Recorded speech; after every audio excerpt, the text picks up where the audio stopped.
हाँ, 12th class. Good morning बेटा। इतने दिन टेस्ट चल रहे थे आपके, तो अब ये जो है आपका नया टॉपिक आपका शुरू होगा, चुंबक। ठीक है ना। तो चुंबक आपको पता ही है।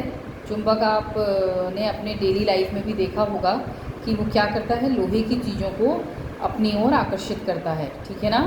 तो जैसे ये चुंबकीय वस्तु कहलाती हैं, जैसे जो भी लौह वस्तुएं हैं जो कि चुंबक की ओर आकर्षित होती हैं, उन्हें हम क्या कहेंगे, चुंबकीय वस्तुएं। ठीक है। और चुंबक में क्या होता है, कभी भी चुंबक को आप एक धागे से बांध कर लटका दोगे तो हमेशा वो किस दिशा में ठहरता है, उत्तर दक्षिण दिशा में ठहरता है। ठीक है ना। तो अब इसका मतलब क्या है कि चुंबक में जो है दो पॉइंट ऐसे हैं जहाँ पर क्या होता है, उनकी आकर्षण शक्ति बहुत ज़्यादा होती है। इसका पता आप ऐसे भी कर सकते हैं, जैसे अगर आप लोहे की कोई छीलन छोटी चिपकाएंगे ना, तो आप देखेंगे जो उसके दो सिरे हैं, ये वाले और ये वाले, इन पर ज़्यादा छीलन चिपकी होगी, यहाँ पर कम चिपकी होगी। तो इससे क्या पता चलता है कि इस जगह पर जो चुंबक की जो शक्ति होती है वो बहुत ज़्यादा होती है, यहाँ पे कुछ कम होती है। ठीक हो गया ना। अब दूसरा देखो, ये दो ध्रुव कहलाएंगे, ये उत्तरी ध्रुव हो गया और ये दक्षिणी ध्रुव हो गया। ठीक है ना। कोई भी चुंबक है, अगर इस चुंबक को काट दोगे, आप काटोगे तो यहाँ साउथ आ जाएगा, यहाँ नॉर्थ आ जाएगा। कोई भी चुंबक है उसको आप अलग कर दोगे, लेकिन हमेशा आपको दो ध्रुव ही मिलेंगे। जैसे ही वो कट होगा तो उस जगह पर अपने आप ही साउथ बन जाएगा और यहाँ पर नॉर्थ बन जाएगा। समझ में आ गया। अकेले जो ध्रुव है उसका भी कोई भी अस्तित्व नहीं है। ठीक है ना। मतलब दोनों ध्रुव एक साथ ही पाए जाते हैं, जहाँ नॉर्थ होगा तो साउथ पक्का होगा वहाँ पर। अब देखिए, दूसरा है, चुंबक दो प्रकार के होते हैं। एक है प्राकृतिक चुंबक, दूसरा है कृत्रिम चुंबक। ये तो आपको पता ही चल रहा है। प्राकृतिक चुंबक का मतलब जो प्रकृति से ही आपको चुंबक मिलता है उसे हम प्राकृतिक चुंबक कहते हैं। मतलब चुंबक का मतलब जो कि चुंबकीय वस्तुओं को आकर्षित कर रहे हैं, मतलब लौह वस्तुओं को आकर्षित कर रहे हैं, तो उन्हें हम क्या कहते हैं, प्राकृतिक चुंबक कहते हैं। लेकिन ये प्राकृतिक चुंबक ज़्यादा शक्तिशाली नहीं होते। दूसरा, उनकी कोई विशेष आकृति नहीं होती। ठीक है ना। उसके बाद है कृत्रिम चुंबक। कृत्रिम चुंबक के नाम से ही आपको पता चल रहा है कि कृत्रिम चुंबक ऐसे हैं जो कि किसके द्वारा, मानव द्वारा निर्मित हैं। उन्हें हम अपनी इच्छा अनुसार बना सकते हैं, उनको जितनी कैपेसिटी का बनाना है और जिस शेप का बनाना चाहते हैं, ठीक है ना, तो वो हम बना सकते हैं। तो उनको हम क्या कहते हैं, कृत्रिम चुंबक कहते हैं। अब चुंबक भी क्या होते हैं, दो प्रकार के होते हैं। पहला है क्या, स्थायी चुंबक। स्थायी चुंबक क्या होगा, अपने आप ही नाम से पता चल रहा है, वो चुंबक जिनका जो चुंबकत्व जो है शीघ्र नष्ट नहीं होता। नष्ट नहीं होने का मतलब उनमें लोहे को आकर्षित करने का जो गुण है वो लगातार मौजूद रहेगा। उसे हम क्या कहते हैं, ये स्थायी चुंबक कहते हैं। ठीक है ना। और ये स्थायी चुंबक किसके बनाए जाते हैं, कह रहा वो इस्पात, कोबाल्ट, निकिल के बनाए जाते हैं। ठीक है। अब उसके बाद आता है अस्थायी चुंबक। अस्थायी चुंबक क्या होते हैं, जो विद्युत चुंबक होता है। कई बार मैंने आपको बता रखा, परिनालिका बनाते हैं। परिनालिका में क्या होता है, एक लोहे की रॉड होगी। ठीक है। उसके बाहर से आप जो है उसमें तार घुमा देते हैं। ठीक है ना। उसके बाद क्या होता है, उसमें जब आप लाइट प्रवाहित कर, जब आप क्या कहते हैं, विद्युत धारा प्रवाहित करते हैं, तो जैसे ही विद्युत धारा प्रवाहित होती है तो उसमें चुंबक का गुण आ जाता है। ये आपने अभी पहले भी पढ़ा है, परिनालिका मैंने बहुत बार पढ़ा दिया आपको। ठीक है ना। तो उसमें क्या होने लगता है, चुंबक का गुण आ जाता है। जैसे ही आप लाइट बंद करेंगे, मतलब विद्युत धारा बंद करेंगे, वैसे ही चुंबक का गुण क्या हो जाएगा, चला जाएगा। और जैसे ही आप चुंबक को विद्युत धारा प्रवाहित करेंगे तो उस जो नॉर्मल लोहा है वो क्या बन जाएगा, उसमें एक चुंबक का गुण आ जाएगा जो कि लोहे को आकर्षित करेगा। देखो, इसको तुम घर में भी बना सकते हो। जैसे कैसे बना सकते हो, देखो, जैसे सपोज़ आपने क्या किया, जैसे एक एग्ज़ाम्पल देख लो। ये इस तरह से ना लोहे की कील है, आप, ठीक है, लोहे की कील यहाँ पे है। इसमें आप क्या करेंगे, एक तार कोई ले लो, तार ऐसा जो नॉर्मल तार आपके लगाए जाते हैं, कोटेड होने चाहिए। हाँ, तार आपने ले लिए, इसमें लपेट दिए। ठीक है। इसमें लपेटे। अब इसका एक कोना यहाँ पर सेल लगा लेना, छोटे सेल जो हैं आपके पास, एक नेगेटिव और एक पॉजिटिव। ठीक है। यहाँ पर ऐसे जोड़ लेना, कोई करंट भी नहीं लगता, ऐसे आप हाथ से भी जोड़ लेंगे। अब आप क्या करेंगे, इसको पकड़ के ऐसे लटका लेना। ठीक है। अब इसके नीचे आप लोहे की कील रखना।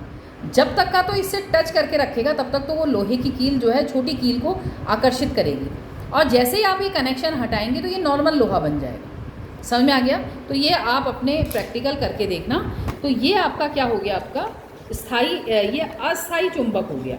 अस्थायी चुंबक कैसे हुआ? क्योंकि जब आप देखो इसमें धारा प्रवाहित कर रहे हैं तो हो क्या रहा है, तब तक तो वो चुंबक है, लेकिन जैसे ही आप धारा प्रवाहित करना बंद कर रहे हैं तो वो जो है एक नॉर्मल लोहे की भांति व्यवहार कर रहे हैं। ठीक है ना, समझ में आ गया? अब देखो उसके बाद है, अब ये जो मैंने बोला विभिन्न प्रकार के चुंबक जो बनाए जा सकते हैं। देखो ये क्या है, ये देखो एक तो ये दंड चुंबक हो गया, ठीक है, ये नाल चुंबक हो गया, जैसे ये अक्सर जो है ना ये लोहे, इसमें घोड़े की जो पैर होते हैं ना उसमें लगाया जाता है। ठीक है, एक हो गया ये चुंबकीय कंपास, जिससे आप प्रैक्टिकल वगैरह में छोटी सी सुई की तरह होती है, एक तरफ नॉर्थ एक तरफ साउथ होता है इसमें, और वो ये घूमती है उसी हिसाब से, जैसे चुंबक की जो दिशा होगी ना उस हिसाब से ये चुंबकीय सुई घूमती है, और ये क्या बताती है, चुंबक की दिशा बताती है। ठीक है, और ये हो गया विद्युत चुंबक जो मैंने अभी आपको बताया था। समझ में आ गया? तो ये जो है, ये वाला जो चुंबक है ये क्या है, अस्थायी चुंबक। ये तो स्थायी है, इनमें बाद में भी रहता है। ये क्या है, अस्थायी चुंबक। जब तक विद्युत धारा बहेगी तभी तक चुंबक जो है आपका काम करेगा, नहीं तो उसके बाद वो नॉर्मल लोहे की तरह कार्य करेगा। ठीक है, अब उसके बाद है चुंबक के गुण। ये आपने 10th में भी पढ़े हैं अच्छे से, चुंबक के क्या गुण होते हैं। अभी फिर तो थोड़ा सा रिपीट कर देती हूँ। चुंबक के क्या गुण होते हैं? देखो, पहली बात तो ये चुंबकीय पदार्थों को अपनी ओर आकर्षित करता है। दूसरा है स्वतंत्रता पूर्वक अगर लटकाएंगे तो ये हमेशा उत्तर दक्षिण दिशा में ही ठहरता है।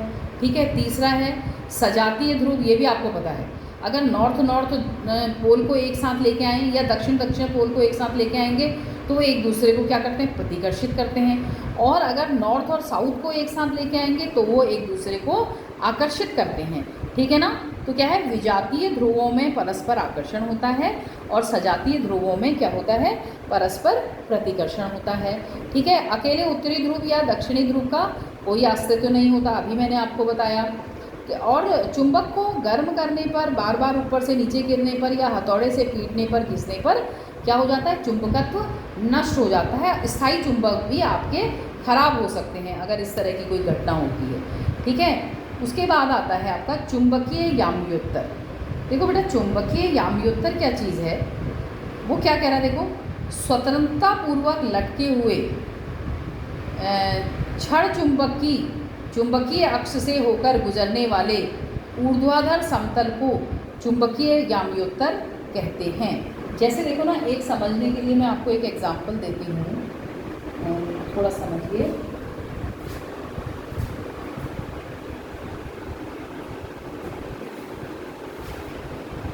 जैसे देखो बेटा, ये चुंबक है, ठीक है, ये है, ठीक है, चुंबक है, उसमें क्या लिख रखा, देखो, स्वतंत्रता पूर्वक लटके हुए चुंबकीय अक्ष से होकर गुजरने वाले समतल को, देखो ये अक्ष होगी, इसको समझ लो कि ये लटका हुआ है। ठीक है, ये चुंबक हो गया, दंड चुंबक है, लटका हुआ है। अब इसकी अक्ष कहाँ होगी, ये होगी। ठीक है, इसकी अक्ष के क्या लंबवत 90 डिग्री पर गुजरने वाले, देखो ये लंबवत तल हो गया। ठीक है, इसकी अक्ष से गुजरने वाले, गुजर रहा है अक्ष से, और कितना है, ठीक है, गुजरने वाले ऊर्ध्वाधर समतल तल को, ये समतल तल है, देखो ये। ठीक है, तो इसे हम क्या कहेंगे, ये दिख रहा है समतल तल है, इसे हम, इसको, ये जो ये आ रहा है, इसको हम क्या कहेंगे, पूरे इस पृष्ठ को, ये जो पूरा पृष्ठ है, इसे हम क्या कहेंगे, चुंबकीय याम्योत्तर। जब आप चुंबकीय याम्योत्तर की बात होगी तो आपको क्लियर होना चाहिए कि चुंबकीय याम्योत्तर क्या चीज़ है। अब चुंबकीय आघूर्ण की बात आ रही है। चुंबकीय आघूर्ण वैसे ही है जैसे द्विध्रुव आघूर्ण था। द्विध्रुव आघूर्ण P बराबर क्या था, उसकी जो है एक द्विध्रुव की प्रबलता गुणा दोनों के बीच की लंबाई थी, यही तो था ना। तो ऐसे यहाँ पर भी होगा, अगर चुंबकीय आघूर्ण निकालना है तो चुंबकीय आघूर्ण जब निकालेंगे तो इसे m से व्यक्त करते हैं, और इसकी जो प्रबलता होती है इसको किससे व्यक्त किया जाता है, m से। किससे व्यक्त किया जाता है, m से। ठीक है ना, तो क्या हो गया, अगर इसकी प्रबलता m है, इसकी m है, इनके बीच की दूरी 2l है, तो द्विध्रुव आघूर्ण क्या हो जाएगा, m इंटू 2l। जैसे वहाँ था q इंटू 2l था ना, ऐसे यहाँ क्या हो जाएगा m इंटू 2l। ठीक है, अब इसको अच्छे से पढ़िए।